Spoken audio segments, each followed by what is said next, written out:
Hello दोस्तों, क्या हाल है। तारीख आज 19 जुलाई, दिन बुधवार, हिंदी तिथि द्वितीया। और आइए बात करते हैं आज के मुख्य समाचार में देश भर की तमाम बड़ी खबरों पर नजर डालते हैं। देखिए, सबसे पहले तो आपको एक गुड न्यूज बता दूं, चंद्रयान 3 ने अपना एक और पड़ाव पार कर लिया है और अब 2 और ऐसे पड़ाव आएंगे। उसके बाद चांद की कक्षा में पहुंच जाएगा यान। इसरो ने कहा कि मिशन तय समय पर आगे बढ़ रहा है। चंद्रयान 3 की तीसरी कक्षा बढ़ाने की प्रक्रिया सफल रही और अब कल 20 जुलाई को चंद्रयान को एक और आगे की कक्षा में शिफ्ट कर दिया जाएगा। इसरो का कहना कि मिशन अच्छा चल रहा, सफलतापूर्वक संपन्न हुई कक्षा बदलने की तीसरी प्रक्रिया भी।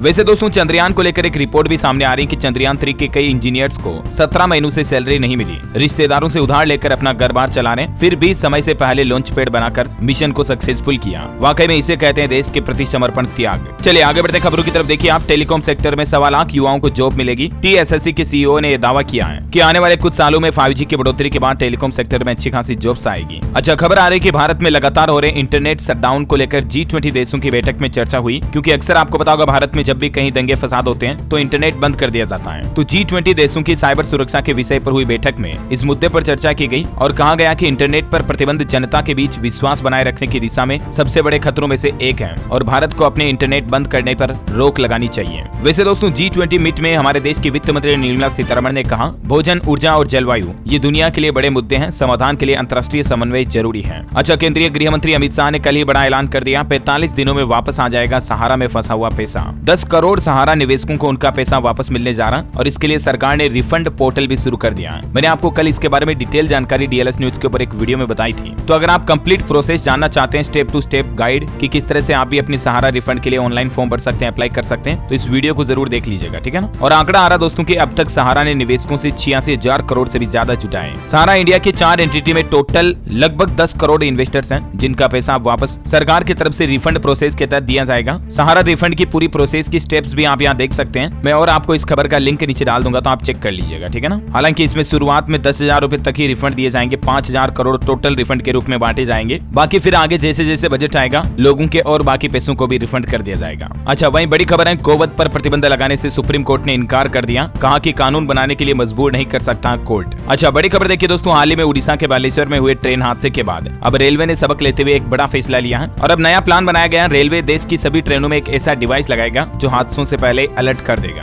देश भर के सभी रेलवे स्टेशनों पर यह नया सिस्टम इंस्टॉल किया जाएगा। अच्छा, इसके अलावा भी रेल मंत्री अश्विनी वैष्णव की तरफ से ऐतिहासिक फैसला लिया गया जो अब तक किसी भी रेल मंत्री ने नहीं लिया, और वो फैसला है दोस्तों रेलवे कोच को लेकर। अब ट्रेन को आधुनिक बनाने के साथ ही बीमार यात्रियों का भी खास ख्याल रखा जाएगा रेल यात्रा के दौरान। इस तरह का प्लान बनाया गया रेल मंत्री के द्वारा, है ना। और वहीं टेक्नोलॉजी से खबर आ रही है, व्हाट्सएप अपने यूजर्स के लिए एक नया फीचर लेकर आया। अब आप किसी के नंबर बिना फोन में सेव किए ही अनजान लोगों से व्हाट्सएप पर चैट कर पाएंगे। अच्छा, फेसबुक ने भी कमाल का फीचर जारी किया है। अब वीडियो एडिट और अपलोड करना और आसान होगा। दरअसल फेसबुक ऐप पर भी अब आपको वीडियो अपलोड करने दौरान एडवांस एडिटिंग जैसे टूल्स मिलेंगे, है ना। अच्छा, वही खबर है कि महिलाओं के लिए झारखंड राज्य में बनाई जाएगी देश की पहली मस्जिद, जो कि स्पेशल महिलाओं, माताओं, बहनों के लिए होगी। इबादत के साथ ही कुरान और हदीस की भी यहाँ शिक्षा मिलेगी। अच्छा, ऑटोमोबाइल इंडस्ट्री से खबर है दोस्तों, हुंडई कंपनी की तरफ से अभी ऑफर निकाला गया। हुंडई अपनी i10 से लेकर कोना EV तक कई कारों पर बम्पर ऑफर दे रही है। 1 लाख रुपए तक की भारी छूट भी मिल रही है कई मॉडल्स पर। वहीं मारुति सुजुकी की तरफ से ग्रैंड विटारा के प्राइस में 4,000 रुपए तक की बढ़ोतरी की गई है। एडवांस फीचर जोड़े गए हैं, इसीलिए रेट बढ़ा दिए। अच्छा, बड़ी खबर है, सरकार ने ई सिगरेट बेचने पर एक्शन लिया और विज्ञापन और बिक्री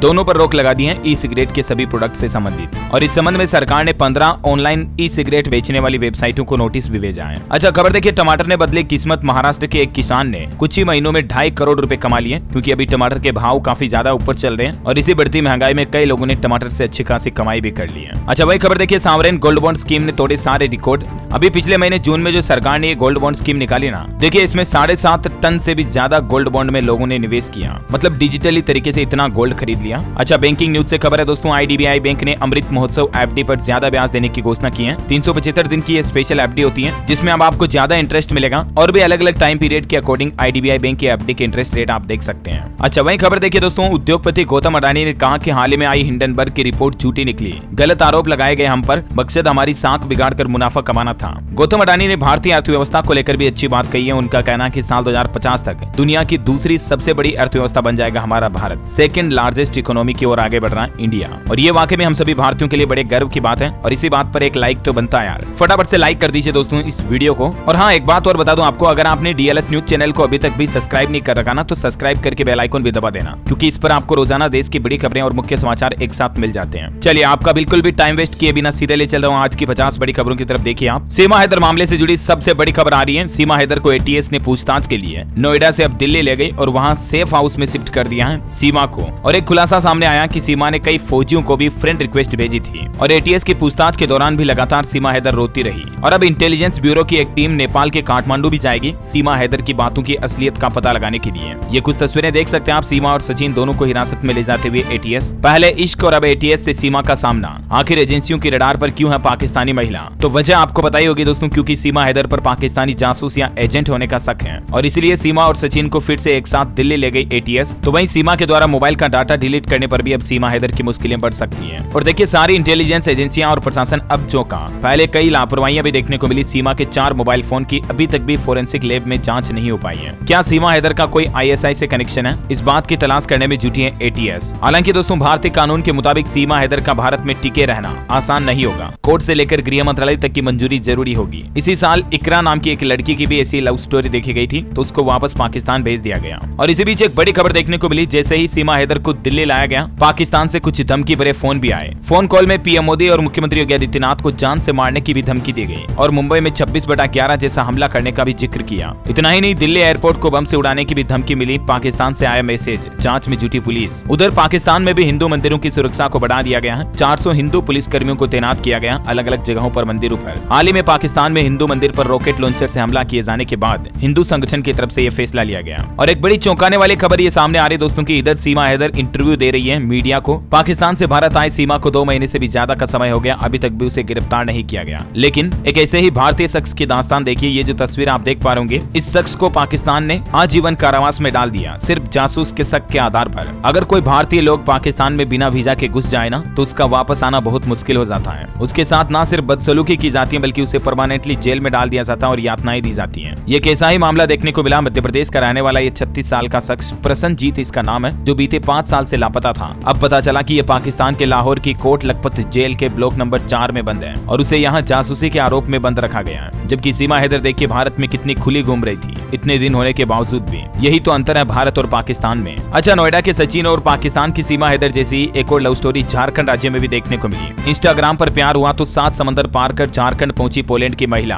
प्रेमी के घर उमड़ा लोगों का हुजूम। अब आए दिन ऐसे मामले ज्यादा सामने आने लगे हैं। मानो यूं लगता है विदेशी महिलाओं को भारतीय लोग ज्यादा अच्छे भा रहे हैं। पोलैंड की 45 साल की एक महिला बारबरा पोलाक और झारखंड के हजारीबाग जिले के कुटरा गांव के 27 वर्षीय सादाब मलिक की ये प्रेम कहानी सामने आई है। पोलैंड की ये महिला अपनी 5 साल की बेटी के साथ झारखंड राज्य में इससे मिलने आई। ये देख सकते हैं तस्वीर आप। हालांकि ये यहाँ पर परमानेंट नहीं रही, बल्कि सिर्फ मिलने ही आई है। और दोस्तों, एक ऐसे ही धोखेबाज लव स्टोरी भी देखी गई। बांग्लादेश की एक जूली नाम की लड़की उत्तर प्रदेश के मुरादाबाद के अजय नाम के शख्स के साथ शादी करती है। वो भी बांग्लादेश से आती है और अपनी 11 साल की बेटी को भी साथ लेकर आती है और फिर धोखे से अजय को बातों में उलझाकर उसे भी बांग्लादेश ले जाती है और वहाँ पर उसके साथ मारपीट की जा रही है। अजय की ये फोटो भेजी जूली ने उसकी माँ के फोन पर और अब पैसों की मांग कर रही है। देखिए, इसे कहते हैं प्यार में बेवफाई, धोखा। खैर चलिए दोस्तों, खबरों में आगे बढ़ते हैं। देखिए आप अगली बड़ी खबर। विपक्षी गठबंधन प्रदेश के प्रधानमंत्री नरेंद्र मोदी बोले, ये साथ हैं, पास नहीं। केरल में एक दूसरे के खून के प्यासे। लेफ्ट कांग्रेस बेंगलुरु में हाथ मिला रहे हैं। मोदी बोले कि विपक्षी एकता बैठक कट्टर भ्रष्टाचारियों का सम्मेलन है। इनका एक ही एजेंडा है, न खाता न बही। जो परिवार कहे वही सही, इनसे सतर्क रहें। दरअसल कल ही विपक्षी गठबंधन की बैठक हुई और अब ऐसे में विपक्ष की सभी राजनीतिक पार्टियां मिलकर बैठक कर रही हैं कि किस तरह से आने वाले चुनाव में भारतीय जनता पार्टी यानी बीजेपी यानी पीएम मोदी को हराया जाए। विपक्षी गठबंधन ने अपना नाम इंडिया भी रखा। खड़गे ने ऐलान किया कि बोले 11 लोगों की समन्वय समिति बनेगी और अगली बैठक मुंबई में होगी। अब संयुक्त विपक्ष का नाम इंडिया रखा तो इस पर भी राजनीतिक चर्चा शुरू हो गई। कुछ लोग इसका विरोध भी कर रहे हैं। अच्छा, वहीं प्रधानमंत्री नरेंद्र मोदी आज एक रिव्यू मीटिंग करेंगे। हाल ही में मध्य प्रदेश के खूनो नेशनल पार्क में जो चीतों की मौत का मामला सामने आया उसको लेकर। अच्छा, एनडीए की भी कल मीटिंग हुई। इस दौरान चिराग पासवान ने छुए पीएम मोदी के पैर। पीएम बोले कि सरकार बहुमत से बनती है, देश सबके प्रयास से चलता है। वहीं दोस्तों, एक और रिपोर्ट सामने आ रही है। हाल ही में हमारे देश के प्रधानमंत्री ने जो फ्रांस का दौरा किया था ना, इस दौरान फ्रांस के पीएम मैक्रो और हमारे देश के पीएम मोदी के बीच रूस यूक्रेन संकट को लेकर और चीन वाले मुद्दे पर भी चर्चा हुई। और अब यूक्रेन के अनाज निर्यात पर क्रेमलिन ने भी रोक लगा दी है। इसके चलते दुनिया के कई देशों में खाद्यान्न संकट बढ़ सकता है। अच्छा, खबर है कि मोदी सरनेम मामले को लेकर सुप्रीम कोर्ट में राहुल गांधी के केस की अगली सुनवाई 21 जुलाई को होगी। राहुल की अर्जेंट हियरिंग की अपील को सुप्रीम कोर्ट ने मंजूर कर लिया है। और दोस्तों खबरों में आगे बढ़े इससे पहले आज के मौसम समाचार पर नजर डाल लेते हैं। देखिए राजधानी दिल्ली समेत देश के 5 राज्यों में अगले 4 दिन बादल बरसने की चेतावनी जारी की है मौसम विभाग ने।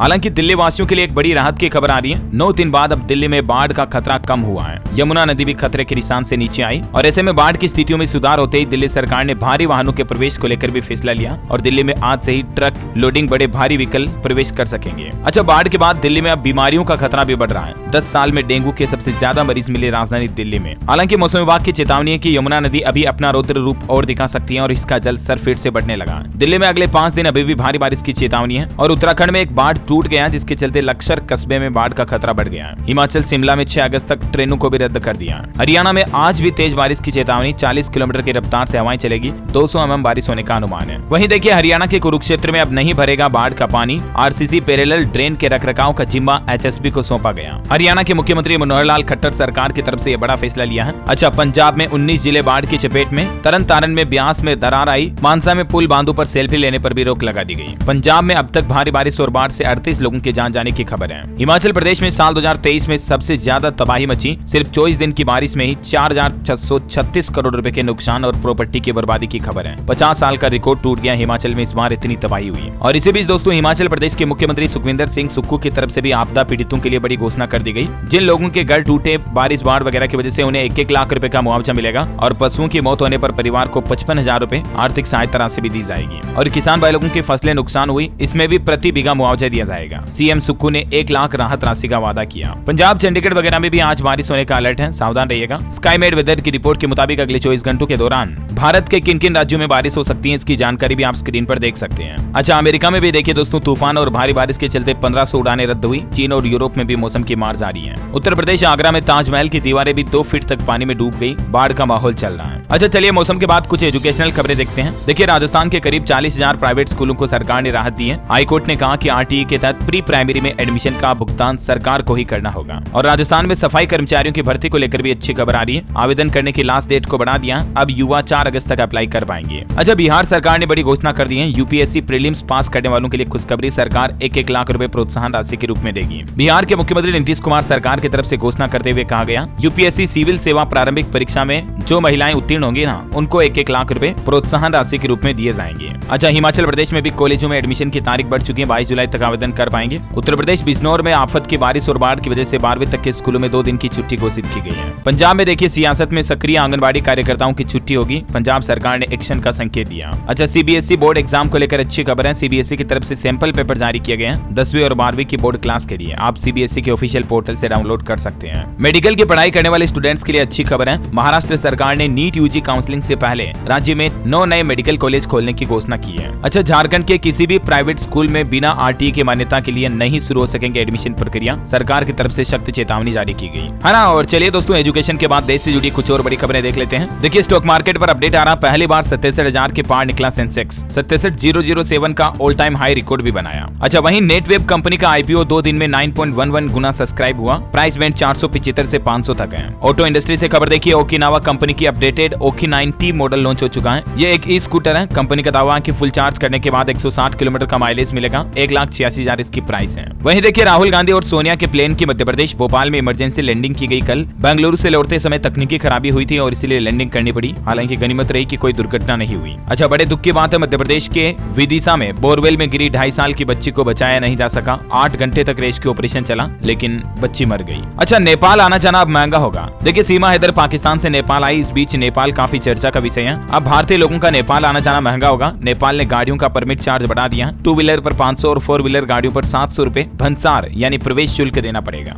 अच्छा, खेल समाचार पर खबर है, पहलवानों में बजरंग विनेश को एशियन गेम्स में डायरेक्ट एंट्री मिल गई। एडहोक कमेटी ने ट्रायल से छूट दी। अन्य रेसलर्स विरोध में आए, कहा कि कोर्ट जाएंगे। बॉलीवुड से खबर है, ओ माय गॉड 2 के निर्माता निर्देशक को महाकाल के पुजारियों ने चेतावनी दी और कहा कि अच्छा होगा पहले आपत्तिजनक डायलॉग्स और शॉट्स को फिल्म की रिलीज से पहले हटा दें। आदि पुरुष में जो इस तरह के मामले हमें देखने को मिले, इस इसीलिए पुजारियों ने इसकी चेतावनी दी है। पंजाब की भगवंत मान सरकार का बड़ा फैसला, अगले साल गर्मियों में 2.5 नहीं बल्कि 4 महीने सुबह 7:30 बजे खुलेंगे सरकारी ऑफिस। युवाओं को नशे से दूर करने के लिए राजस्थान सरकार चलाएगी अभियान। जुलाई से दिसंबर तक रैलियां निकाली जाएगी, नुक्कड़ नाटक से लोगों को जागरूक किया जाएगा। राजस्थान में चिरंजीवी योजना में 31 जुलाई तक रजिस्ट्रेशन करवा पाएंगे। सीएमएचओ की तरफ से कहा गया 1 अगस्त से फ्री इलाज की सुविधा मिलेगी। लेट होने पर 3 महीने बाद इस योजना का लाभ मिलेगा। पीएम मोदी भी राजस्थान के सीकर से पीएम प्रमाण योजना की शुरुआत करेंगे और किसान सम्मान निधि योजना की 14वीं किस्त भी जारी करेंगे। प्रधानमंत्री नरेंद्र मोदी 27 जुलाई को राजस्थान सीकर का दौरा करने जा रहे हैं और इसी दौरान ये कुछ योजनाओं की शुरुआत भी होगी। हिमाचल प्रदेश में प्रधानमंत्री फसल बीमा योजना के लिए खरीफ फसल की बीमा कराने की आखिरी तारीख को बढ़ा दिया, जो पहले 15 जुलाई थी, इसको बढ़ाकर 31 जुलाई कर दिया।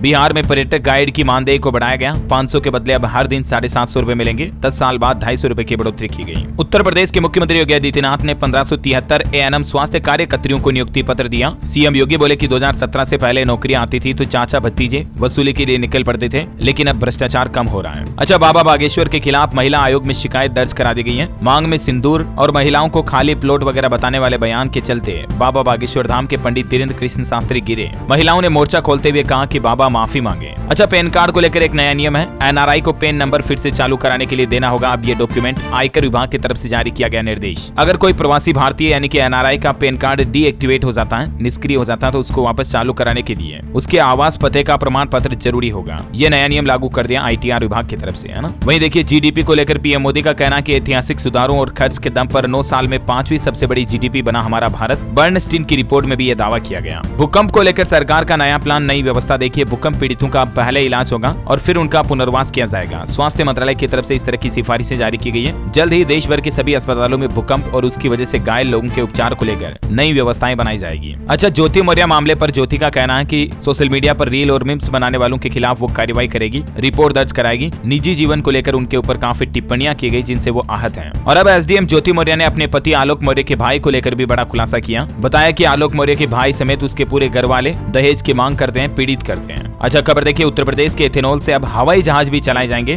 देश के परिवहन मंत्री नितिन गडकरी की तरफ से बड़ी घोषणा की गई। साल 2024 तक 5 लाख करोड़ रुपए की परियोजनाएं यूपी में पूरी होगी। मॉनसून सीजन पर खबर आ रही है। 23 दिनों के सत्र में होगी 17 बैठकें। यूसीसी समेत कई अहम मुद्दों पर सरकार को घेरेंगे विपक्षी दल। अच्छा, उत्तराखंड में अब निरक्षरों के भी बनाए जाएंगे ड्राइविंग लाइसेंस। जो अनपढ़ हैं उनके भी लाइसेंस बनेंगे। मानवाधिकार आयोग के निर्देश के बाद सरकार ने कार्रवाई शुरू की। महिला पहलवानों के यौन उत्पीड़न मामले में ब्रिजभूषण शरण सिंह को राहत दी गई। 20 जुलाई तक राउच एवेन्यू कोर्ट ने अंतरिम बेल दी। दिल्ली कोर्ट ने भी बीजेपी सांसद को 2 दिन की अंतरिम जमानत दी। 20 जुलाई को इस मामले पर अगली सुनवाई होगी। जनवरी 2024 में दिखेगा दुनिया का सबसे बड़ा क्रूज शिप। टाइटैनिक से भी ये 5 गुना बड़ा होगा और भारी होगा। इसमें 7 स्विमिंग पूल और 19 मंजिला होगा ये। इसकी कुछ तस्वीरें देखकर आप अंदाजा लगा सकते हैं कि कितना भव्य और विशाल होगा ये दुनिया में बनने वाला सबसे बड़ा क्रूज। अच्छा, एक श्रद्धांजलि दोस्तों, केरल के पूर्व मुख्यमंत्री ओमान चांडी का बेंगलुरु में निधन हो गया। 79 साल के थे ये। विपक्षी एकता बैठक से पहले सोनिया, राहुल और खड़गे परिवार से मिलने भी पहुंचे। उत्तर प्रदेश में टीचर ट्रांसफर को लेकर खबर है। पारस्परिक तबादले के लिए अब 24 जुलाई तक रजिस्ट्रेशन किया जा सकेगा।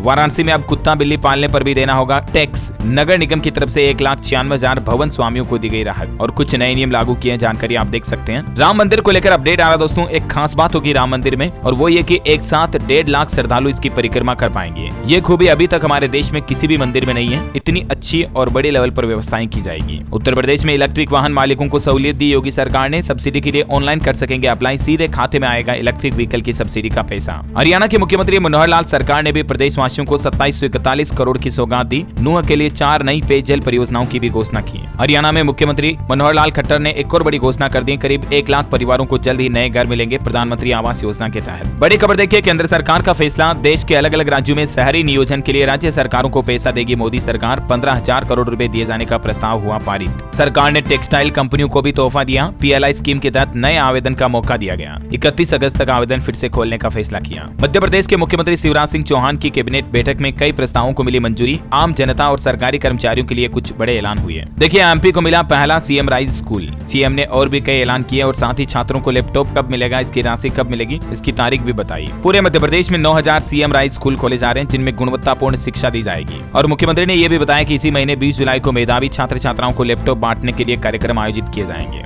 एमपी में कर्मचारियों को भी अगले महीने से 900 से लेकर 6,500 रुपए रुपए तक एक्स्ट्रा सैलरी का लाभ मिलेगा, क्योंकि मध्य प्रदेश के सरकारी कर्मचारियों को अब केंद्र सरकार के कर्मचारियों के बराबर महंगाई भत्ता मिलेगा। महंगाई भत्ता बढ़ाने के प्रस्ताव पर मुहर लगा दी गई है। 4% डीए बढ़ाया गया एमपी में सरकारी कर्मचारियों का। साथ ही लाडली बहना योजना का पैसा भी अब 21 साल तक की लड़कियों को मिलेगा। रक्षाबंधन से पहले मध्य प्रदेश की शिवराज सिंह सरकार ने मामा ने भांजियों को ये बड़ा तोहफा दिया है। अब 21 साल वाली बहनें भी लाडली बहना योजना के लिए पात्र होगी और लाडली बहना योजना 2.0 स्कीम में 25 जुलाई से दोबारा आवेदन भी शुरू होंगे। आपको बता दूं, इस योजना में महिलाओं के खातों में हर महीने 1000 रुपए से लेकर 1500 रुपए डालती है एमपी सरकार। साथ ही मध्य प्रदेश कैबिनेट ने संविधान नीति को भी मंजूरी दे दी है। महिलाओं को 6 महीने का प्रसूति अवकाश भी दिया जाएगा। तो ये कुछ बड़ी घोषणाएं रही एमपी की शिवराज सिंह चौहान सरकार की। अच्छा, हिमाचल प्रदेश में देखिए, अवैध भवन निर्माण कराने पर और सख्त हुई हिमाचल की सुक्खू सरकार। लोगों से मूलभूत आवश्यकताओं को भी छीना जाएगा, जैसे बिजली पानी समेत। अगर किसी के अवैध भवन निर्माण की शिकायत मिलती है तो झारखंड में मुख्यमंत्री सारथी योजना के तहत मिलेगा स्वावलंबी बनने का प्रशिक्षण। नियोजन न होने पर रोजगार भत्ता भी दिया जाएगा। झारखंड की हेमंत सोरेन सरकार की तरफ से यह घोषणा की गई। अच्छा, एमपी में 25 जुलाई को मांडू से संत रैदास मंदिर निर्माण यात्रा निकलेगी। मध्य प्रदेश सरकार निकालेगी ये। हजारों गाँव की एक मुट्ठी मिट्टी भी संग्रहित की जाएगी इसमें। छत्तीसगढ़ में युवकों ने कपड़े उतारकर प्रदर्शन किया। फर्जी SC/ST प्रमाण पत्र पर नौकरी पाने वालों के खिलाफ कार्रवाई की मांग की। हिमाचल के मुख्यमंत्री सुखविंदर सिंह सुक्खू ने एक और घोषणा की। शहरी निकायों के तहत सभी सेवाओं को अब ऑनलाइन किया जाएगा। देश की राष्ट्रपति द्रौपदी मुर्मू के हाथों झारखंड राज्य के 9 जिलों को मिला भूमि सम्मान। बिहार के भी 5 जिलों के डीएम को राष्ट्रपति द्रौपदी मुर्मू ने सम्मानित किया। अन्य अधिकारियों को भी सम्मान दिया गया। बड़ी खबर है, भारत श्रीलंका संबंध को 75 साल पूरे हुए। 20 जुलाई को 2 दिन के लिए भारत दौरे पर आएंगे श्रीलंका के राष्ट्रपति विक्रम सिंघे। अच्छा, सस्ते में मोबाइल टीवी खरीदने का आज आखिरी मौका। फ्लिपकार्ट के ऊपर बिग सेविंग डेज सेल का आज लास्ट दिन है। राजस्थान में 194 विद्यालय होंगे महात्मा गांधी अंग्रेजी माध्यम में रूपांतरित। मुख्यमंत्री अशोक गहलोत सरकार ने प्रस्ताव को दी मंजूरी। एमपी में लक्ष्मीबाई नगर रेलवे स्टेशन निर्माण कार्य को भी गति दी गई। आज इसका भूमि पूजन होगा। नया भवन बनेगा। यात्रियों को वेटिंग हॉल और टिकट घर की सुविधाएं भी मिलेगी। अच्छा, वहीं केंद्र की नरेंद्र मोदी सरकार का एक और बड़ा प्लान देखिए। लाखों आदिवासियों को जंगल से विस्थापित किया जाएगा। मेधा पाटेकर बोली, वन सुरक्षा कानून 1980 और वन अधिकार कानून 2006 को कमजोर करने की कोशिश है। हरियाणा के हिसार को 184 करोड़ की सौगात। 11 प्रोजेक्ट्स का मुख्यमंत्री ने वर्चुअली शिलान्यास और उद्घाटन किया। वाटर सप्लाई और सीवरेज सिस्टम बनाया जाएगा। हरियाणा में मुख्यमंत्री मनोहर लाल ने कुल 2741 करोड़ की परियोजनाओं का शुभारंभ किया, जिसमें रेवाड़ी को भी 167 करोड़ की योजनाएं मिली। अच्छा, प्रधानमंत्री नरेंद्र मोदी ने अंडमान निकोबार में पोर्ट ब्लेयर हवाई अड्डे के नई टर्मिनल भवन का उद्घाटन किया। 710 करोड़ रुपए से हुआ तैयार। अच्छा, पड़ोसी देश पाकिस्तान में 8 अगस्त को भंग होगी नेशनल असेंबली। नवाज और जरदारी की पार्टियां हुई सहमत। नवंबर तक पाकिस्तान में इलेक्शन हो सकते हैं। हिमाचल में गार्ड ऑफ ऑनर को 15 सितंबर तक सस्पेंड किया गया। मुख्यमंत्री के फील्ड दौरों के दौरान रोक रहेगी। राहत व बचाव कार्यों के चलते लिया गया निर्णय। और एस्ट्रोलॉजी पर खबर है दोस्तों, अधिक मास में दान पुण्य करने की काफी परंपरा। कल से ही अधिक मास शुरू हो चुका सावन का, और आपको सावन के अधिक मास के दौरान दान पुण्य जरूर कुछ करने चाहिए। राशि के अनुसार आप अपनी राशि के अकॉर्डिंग अलग अलग दान कर सकते हैं। इसका पूरा चार्ट आप स्क्रीन पर देख सकते हैं। आपकी कौन सी राशि है तो आपको इन चीजों का दान करना चाहिए। वही खबर है दोस्तों, सूर्य ने भी राशि परिवर्तन किया, जिसके चलते 17 अगस्त तक कर्क राशि में रहेगा सूर्य। तुला और कुंभ सहित 6 राशियों के लिए तरक्की का महीना रहेगा 17 अगस्त तक। धन लाभ का भी समय आई है। और आज के राशिफल पर नजर डालें तो देखिए आप 19 जुलाई का राशिफल। धनु राशि वालों के इनकम सोर्स बढ़ेंगे। मीन राशि के नौकरी पेशा लोगों को महत्वपूर्ण जिम्मेदारी मिलने के भी योग बन रहे हैं, है ना। और आप मुझे कमेंट करके बताइए दोस्तों कि भारत में प्रोजेक्ट टाइगर की शुरुआत किस साल हुई। 4 ऑप्शन देता हूं आपको, चलिए। 1952 में, 73, 77 या 82 में। ABCD which is right option, let me know in the comment box. सही जवाब देने वाले लोगों को रैंडमली सेलेक्ट किया जाएगा हमारी DLS न्यूज टीम की तरफ से, और आप जीत सकते हैं एक शानदार सरप्राइज गिफ्ट है। और साथ ही आपको मिलेगा आपके अपने DLS भाई से मिलने का भी मौका। जी हाँ, यकीन नहीं हो रहा होगा, लेकिन इस बार हम कुछ नया ऑफर लेकर आ रहे हैं। मुलाकात करेंगे, साथ में मीटिंग करेंगे, सबमिट करेंगे। और इसी के साथ ही दोस्तों, अगर आपको वीडियो अच्छा लगा तो इसे लाइक करना, शेयर भी करना। DLS न्यूज चैनल को सब्सक्राइब करके बेल आइकन जरूर दबा देना, ताकि आप हमेशा काम की महत्वपूर्ण खबरों से अपडेट रह पाएंगे। जय हिंद, जय भारत,